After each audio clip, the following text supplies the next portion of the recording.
में आकर बैठ जाएं। यह है मुसाहिम नंबर 36 माइक पर। أعوذ بالله من الشيطان الرجيم فأنجيناه والذين معه برحمة منا وقطعنا دابر الذين كذبوا بآياتنا وما كانوا مؤمنين. أعوذ بالله من الشيطان الرجيم. بسم الله الرحمن الرحيم. فأنجيناه والذين معه برحمة منا وقطعنا دابر الذين كذبوا بآياتنا وما كانوا مؤمنين. وإلى ثمود أخاهم صالحا قال يا قوم اعبدوا الله ما لكم من إله غيره قد جاءتكم بينة من ربكم هذه ناقة الله لكم آية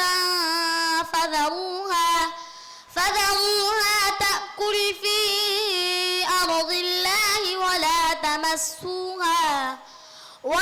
تمسوها بسوء فيأخذكم عذاب أليم. واذكروا إذ جعلكم خلفاء من بعد عاد وبوأكم في الأرض تتخذون من سهولها قصورا وتنحتون الجبال بيوتا فاذكروا آلاء الله ولا تعثوا في الأرض مفسدين. قال الملأ बस करिए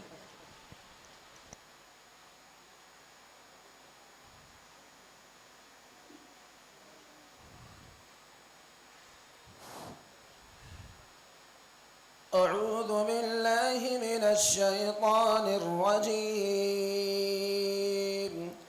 إنا أنزلنا إليك الكتاب بالحق لتحكم بين الناس بما أراك الله ولا تكن للخائنين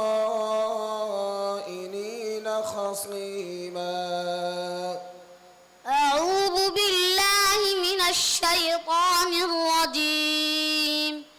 إنا أنزلنا إليك الكتاب بالحق لتحكم بين الناس بما أراك الله ولا تكن للخائنين خصيما. واستغفر الله إن الله كان غفورا رحيما. ولا تجادل عن الذين يختانون أنفسهم إن الله لا يحب من كان خوانا أثيما. يستخفون من الناس ولا يستخفون من الله وهو معهم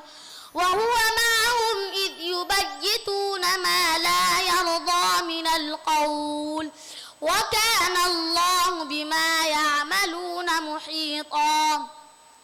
ها أنتم هؤلاء جادلتم عنهم في الحياة الدنيا فمن يجادل الله عنهم يوم القيامة أم من يكون عليهم وكيلا. ومن يعمل سوءا أو يظلم نفسه ثم يستغفر الله يجد الله غفورا رحيما ومن يكسب إثما فإنما يكسبه على نفسه وكان الله عليما حكيما ومن يكسب إثما خطيئا फिर से पढ़िए ومن يكسب إثما ومن يكسب خطيئة أو إثما ثم يرم به بريئا فقد احتمل بهتانا وإثما مبينا बस कीजिए अभी आपने पढ़ा हा अंतुम हाउलाई, हाउलाई पे कौन सा मद हो रहा है? यहाँ दो दो मद हैं, पहला और दूसरा दोनों बताएं। हाँ उलाई में पहला मद में मध्य असली की 4 किस्में हैं, उसमें मध्य मुनफसिल हो रहा है और उलाई में मध्य मुत्तसिल। पहला कौन सा हो रहा है? हाउलाई में कौन सा मद हो रहा है? मध्य मुनफसिल। मध्य मुनफसिल जी। दूसरा सवाल आपका, सौद का मखरज बतलाइए। सौद ज़बान की करवट और उसके मुकाबिल ऊपर की दारों की जड़। सोच के बतलाइए। सौद, सीन, सौद। ज़बान के नोक सनाया सुफला का किनारा माँ किनारा थना उलिया के। जाइए। तशरीफ़ लाएं मुसाहिम नंबर 32। हकम हजरात नोट फरमाएं।